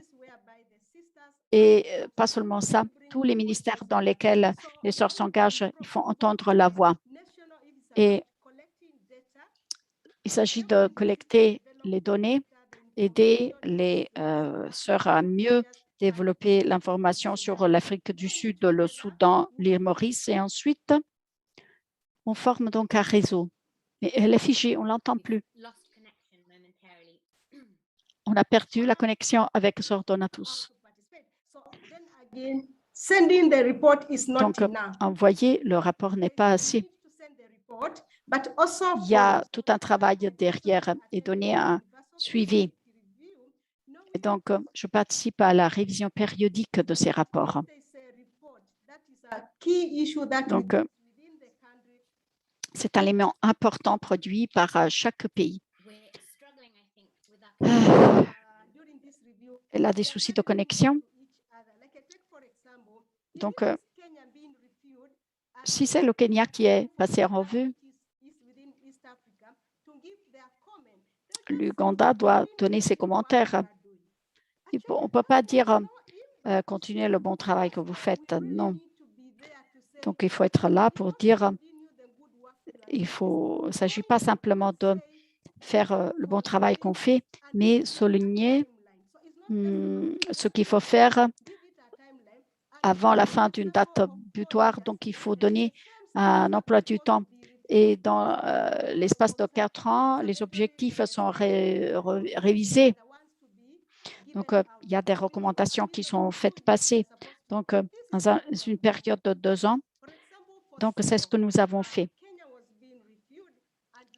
Lorsqu'il y a eu la révision sur Kenya, et il y a eu ce problème du trafic, de la traite des personnes. Donc, il s'agissait de construire des abris pour ces femmes. Donc, nous avons certaines organisations qui ont les moyens, mais pour d'autres, c'était un problème de collecter de fonds. Donc, de cette manière, on a aidé le pays. Ce n'est pas simplement que l'État donne des recommandations, mais c'est aussi de développer des recommandations. Ensuite, en tant qu'ONG, s'il faut entendre notre voix, on ne peut pas travailler dans l'isolement.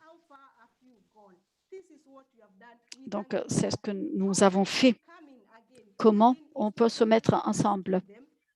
Ce n'est pas simplement de leur donner une tâche, mais les aider à poursuivre leurs tâches. Car nos yeux sont plus amples. C'est ce que nous avons fait.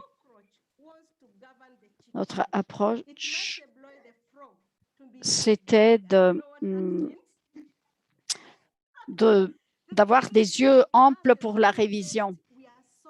Donc, nous faisons de notre mieux en tant que congrégation. On ne peut pas agir toute seule. Parfois, c'est très difficile, car on ne peut pas s'arrêter aux déclarations individuelles. Ça doit être des déclarations conjointes. C'est ce qui se fait. La question de la traite des personnes, c'est ce que nous avons déjà fait, faire entendre notre voix. Donc, merci, Sœur Angela. Oui, on s'est rencontrés. J'espère vous rencontrer dans les meilleurs délais. Et vous êtes là non seulement pour le mécanisme des droits de l'homme, mais vous êtes vraiment...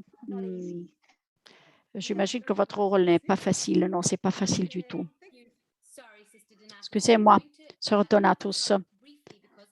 Je dois couper la parole car nous avons une autre petite pause pour les traductrices à ce point-là.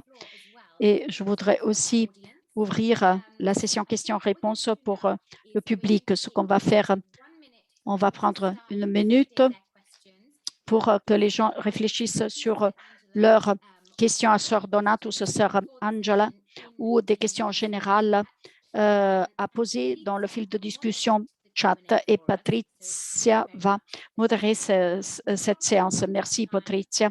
On n'aura pas suffisamment de temps pour bon nombre de questions, mais on va recevoir toutes les questions qu'on va lire par la suite, car on veut vraiment entendre la voix de tout le monde.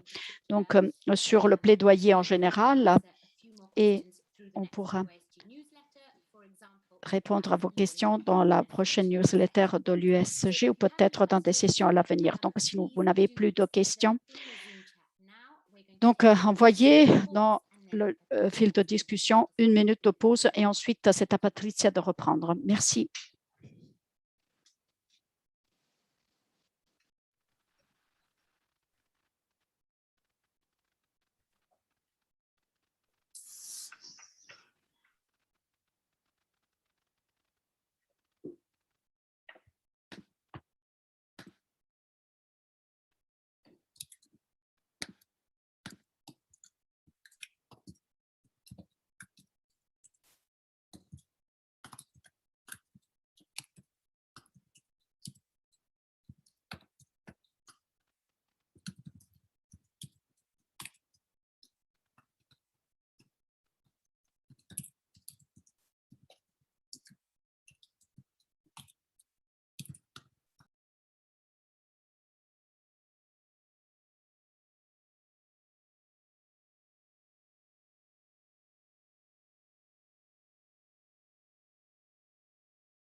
Julia, I think while we Julia, wait for some questions to En arrive, attendant que les questions arrivent, il y a une question pour Sheila et j'en ai une autre qui est générale. Donc, Angela ou d'autres pourraient faire un commentaire. Je pense qu'il est important de souligner quel est le rôle des sœurs qui ne travaillent pas directement au niveau de plaidoyer. Donc, quel est le rôle des sœurs au niveau de base? Et pour Sœur Sheila, si elle pourrait nous donner quelques détails davantage sur les programmes de formation en matière de plaidoyer. On peut commencer par ces 2 questions. Merci.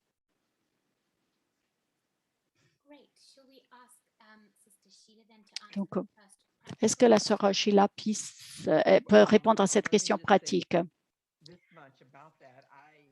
Alors, le programme de formation avec Julia. Julia, c'est toi qui es coordinatrice de la formation. On travaillera avec elles. Elles feront formation spécifique, mais on va analyser les domaines dans lesquels il faudra faire du travail de plaidoyer et les différentes formations sont. C'est un programme qui est encore en formation. J'étais impliquée sans même sachant de quoi il s'agit. Julia a la réponse à cette question, car ce n'est pas… si je pouvais répondre, j'aurais répondu. Vous avez raison, sœur Sheila, j'aurais dû le dire. Le programme de formation sur le plaidoyer, c'est quelque chose sur lequel nous travaillons en collaboration avec Laudato Si Vision et la plateforme Laudato Si pour impliquer les religieux et religieuses dans le monde entier.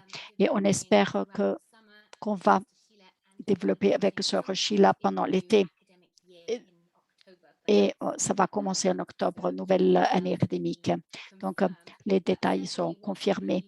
Mais sans aucun doute, ce que nous voulons faire en tant que projet de plaidoyer de l'USG, nous voulons renforcer les capacités pour que les sœurs sachent comment sortir et faire le plaidoyer sur n'importe quel sujet. Donc, ce ne sera pas un programme de formation pour le plaidoyer sur un volet particulier.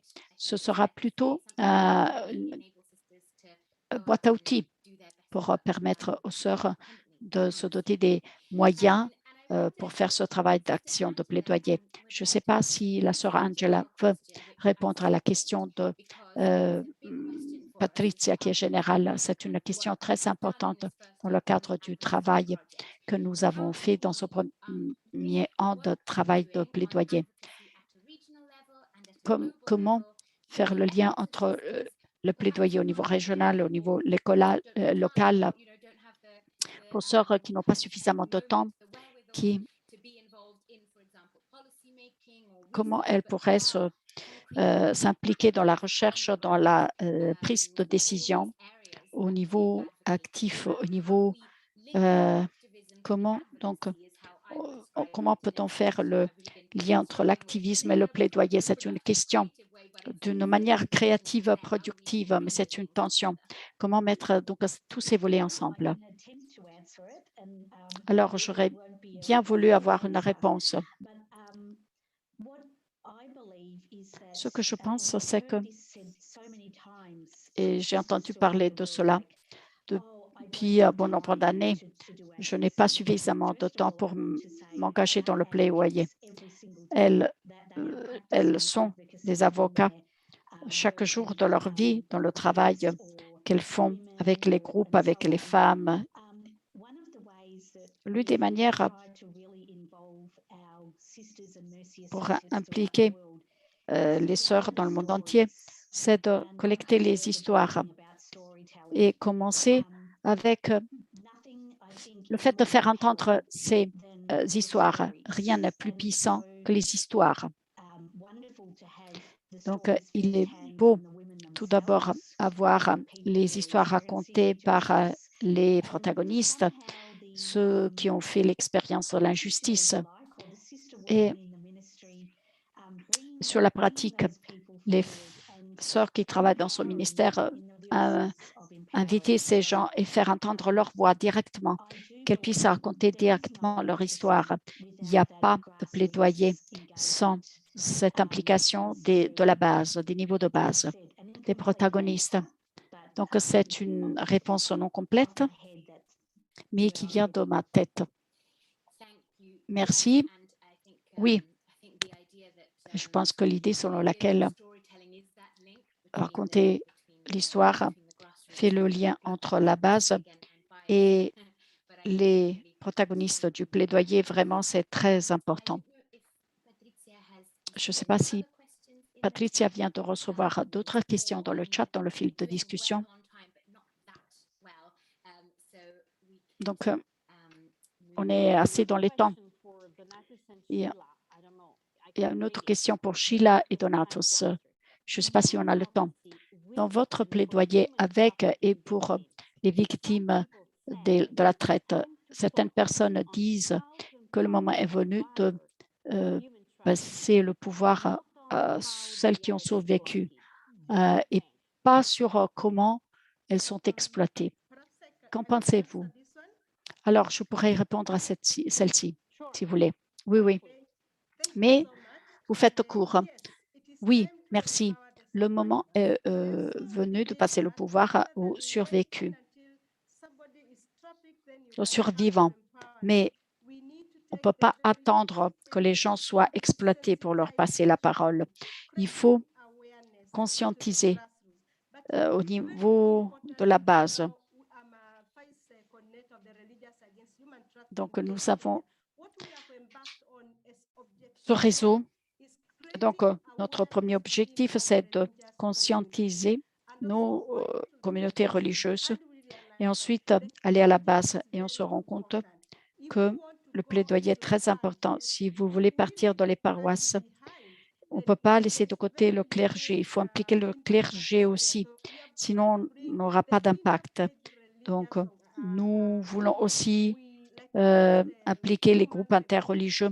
Il y a 2 mois, nous avons tenu un webinaire, formation des formateurs, pour former les formateurs, leur donner les capacités pour identifier les victimes de trafic et comment faire le lien avec le gouvernement.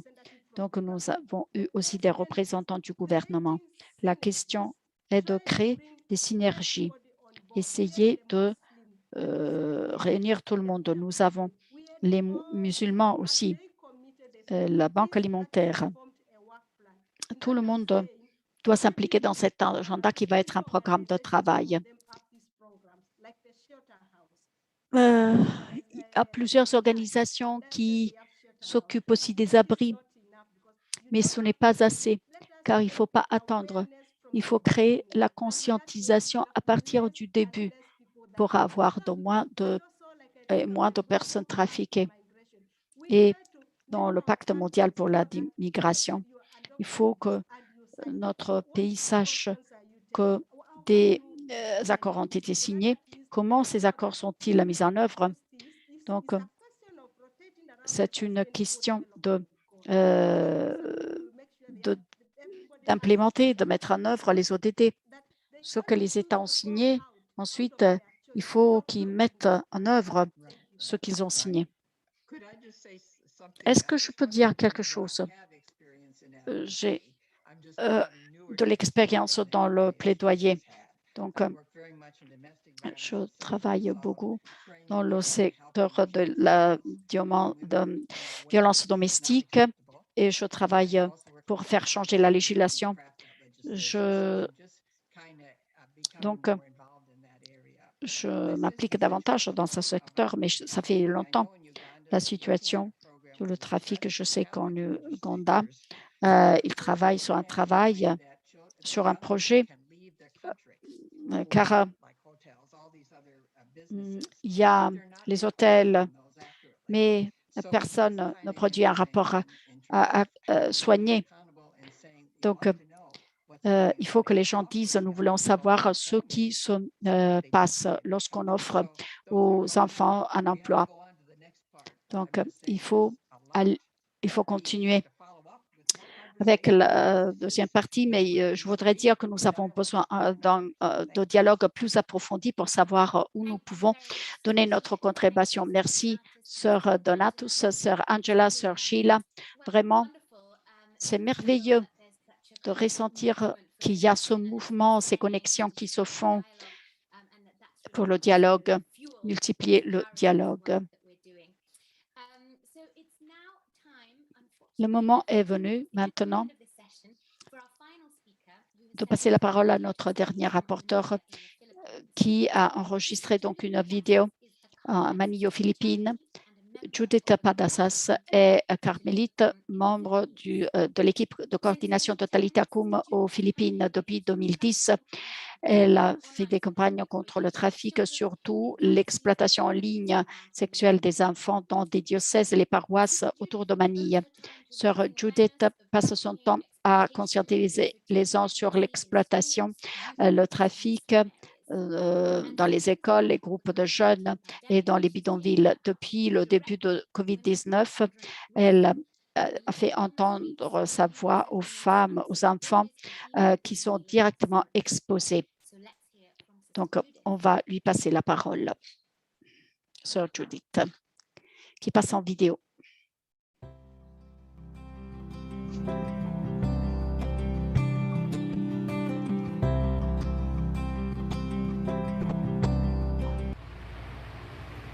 The meeting on December 6, 2009, that I attended with the religious sisters. Donc, avec les sœurs religieuses à Washington, D.C., j'ai participé à la session pour mettre fin à la traite des personnes, pour faire entendre la voix des femmes, des enfants.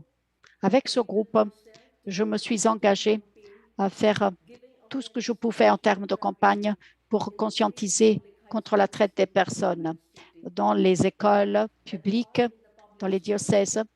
Pourquoi dans les écoles publiques? Car elles offrent l'éducation à titre gracieux et la majorité des étudiants viennent de familles pauvres. Et la ville est un lieu pour le tourisme. Et donc, j'ai été parmi 3 sœurs qui ont été envoyées dans des abris. Donc, j'ai vu la situation de femmes, d'enfants qui avaient été sauvés de l'exploitation de leurs membres de leur famille. Lorsque je suis revenue aux Philippines en 2010, j'ai approché les administrateurs de 3 écoles publiques et j'ai demandé de me permettre de faire la campagne au niveau de base. Et j'étais surprise par leur réaction. C'est ce dont les enfants ont besoin. de savoir et on n'avait pas de ressources pour les informer. Et nous-mêmes, nous ne connaissons pas très bien la situation. Donc, j'ai commencé à faire la campagne le 10 février 2010.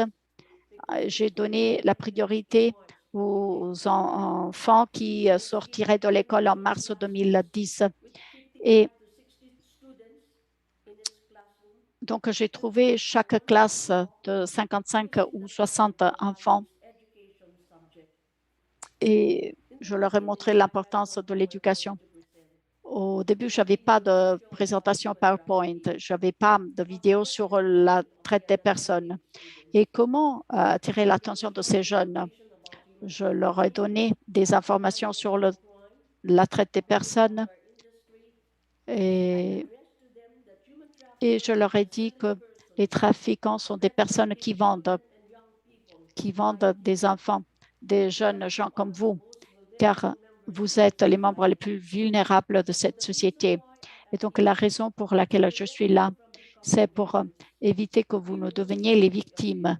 On veut que vous sachiez, que vous soyez alertés, que vous soyez sauvés, car on vous aime et Dieu vous aime et votre vie est importante. Vous êtes précieux, précieuse. Et avec cela, j'ai attiré leur attention. Cette information a été suivie par l'information de Lisa, une jeune fille de 15 ans qui a été exploitée au Japon. Donc, elle est revenue en Manille et sa maman savait que j'avais été assignée à Manille et donc elle m'a demandé de suivre sa fille. Elle m'a donné l'adresse et j'étais inquiète car il y a dans cette rue des maisons closes. Donc, la maison était grande. On ne pouvait pas rentrer, mais on nous a fait rentrer car on était des sœurs. Et j'ai vu cette adolescente. Elle serrait les lèvres. Donc, à 10 heures du matin, elle avait déjà fini son travail. Donc, peu importe comment nous l'avons convaincue, mais sa maman était inquiète. Donc, on lui a promis une bourse d'études pour qu'elle continue ses études et trouver un emploi. Elle a dit non, elle voulait partir au Japon. Et après 2 semaines, elle est partie. Elle a travaillé dans un bar et le propriétaire de ce bar en a fait son amant. Elle avait une maison très, très grande. Elle est allée visiter sa famille et elle a voulu que sa sœur vienne travailler dans le même bar. Donc, c'est la typique victime. On promet aux gens de devenir riches. Mais ensuite, ces enfants, après avoir écouté l'histoire de Lisa, se sont rendus compte que la traite des personnes est une réalité. Et donc, il y en a d'autres qui ont parlé d'histoire de traite des personnes expérimentées par leurs amis, leurs familles, leurs proches de famille. Donc, on a fait connaître cela au comité des politiques des femmes. En février 2012, j'ai accepté l'invitation de Talitha Kum Philippines, qui est partenaire de l'association des supérieures religieuses majeures aux Philippines. Donc, je me suis unie au même groupe en sachant qu'on avait ce même but de plaidoyer. En Talitha Kum Philippines, on a intensifié notre travail en faisant passer les informations aux sœurs du diocèse, aux congrégations religieuses, les leaders de l'Église, les jeunes gens des paroisses, les officiers du gouvernement local, le staff, les enfants, les parents, les enseignants dans les écoles. Et nous avons élargi notre réseaux et à des agences du gouvernement. Donc, on a créé le Conseil contre la traite qui dépend du ministère de la Justice. On a eu le mouvement interreligieux philippin contre la traite qui nous a commencé à accorder des fonds et nous avons pu réaliser ensemble des prières et avec la conférence épiscopale des Philippines. Talitha Kum Philippines est un partenariat de la mission Justice internationale qui porte son focus surtout sur l'exploitation à des fins sexuelles des enfants. Talitha Kum Philippines, au travers du leadership et notre coordinateur international, on a pu organiser Talitha Kum Asie en Thaïlande, en Malaisie, en Indonésie, au Japon, au Vietnam, à Myanmar, au Cambodge, à Laos et dans d'autres pays qui commencent à s'unir à nous. Et nous avons des réunions en ligne chaque mois pour faire connaître et faire grandir les membres de Talitha Kum. Je suis très reconnaissante à Dieu pour m'avoir invité à faire partie de ce réseau, pour participer aux conférences, aux assemblées sur des questions globales comme le changement climatique, l'éradication de la pauvreté, la durabilité socio-économique, la traite des personnes et pour écouter les réunions de table ronde, pour participer à plusieurs forums au sein et en dehors des États-Unis. Cela m'a donné une vision d'ensemble au niveau global sur la traite des personnes et je voudrais remercier la coordinatrice internationale Talitha Kum, Gabriella Botani, qui m'a fait participer en 2018 et 2019 aux premières formations de Talitha Kum à Rome. Et cela m'a permis de mieux connaître cette menace. Les Philippines sont fameuses pour l'exploitation sexuelle des enfants. Et donc, on a analysé les causes profondes. Talitha Kum Philippines a pu porter son focus en partenariat avec la mission Justice internationale pour donner une éducation aux résidentes des bidonvilles.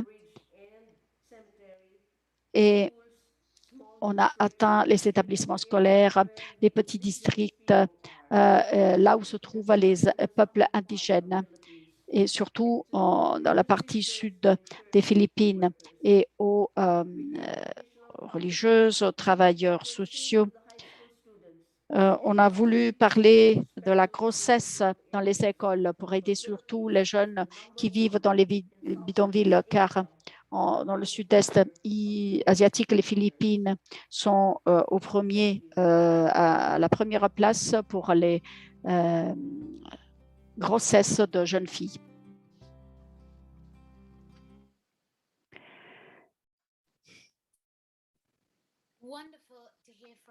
Merveilleux d'avoir entendu sœur Judith et de savoir quel est son travail au sein de Talitha Kum.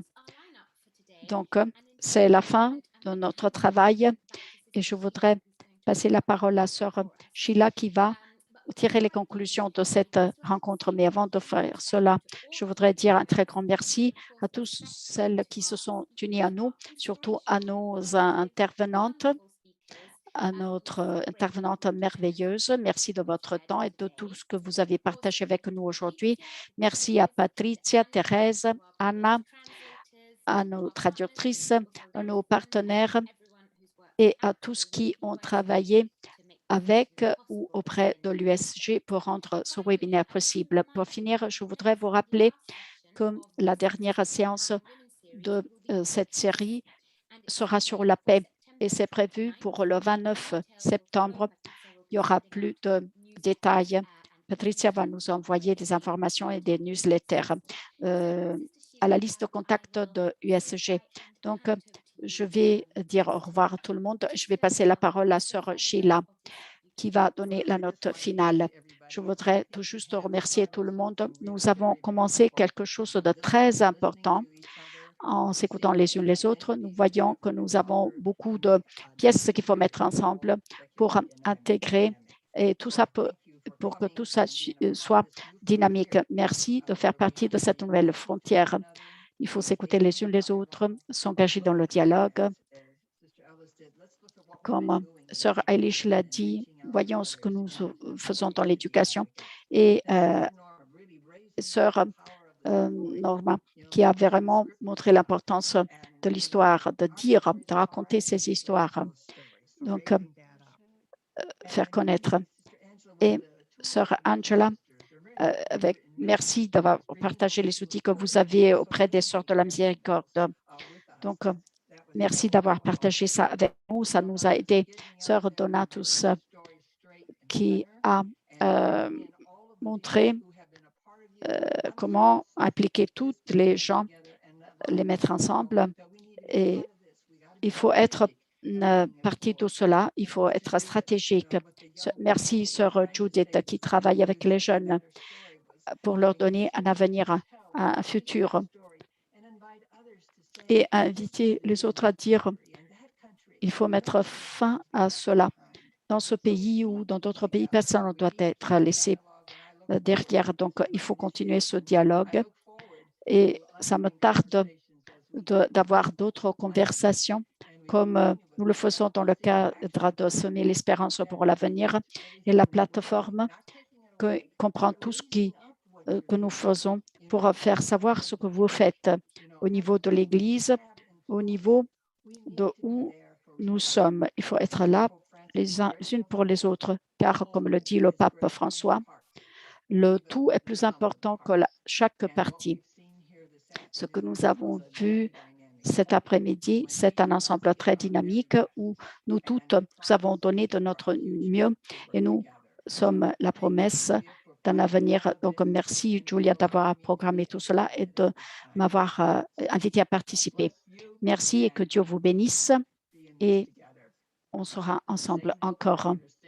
Nous sommes dans le même bateau, comme le dit le pape François, et on continuera de rester sur ce même bateau. Merci. We have muted all the microphones. Todos los micrófonos están abiertos. Thank you. Take care. Goodbye. Donc là, on a branché tous les micros pour que vous puissiez dire bonjour, merci. Thank you. Bye bye. Thank you. Bye bye. God bless you. Bye bye. Thank you. Bye. Bye bye. Merci beaucoup. Thank you so much. Thank you. Traductrice. Merci.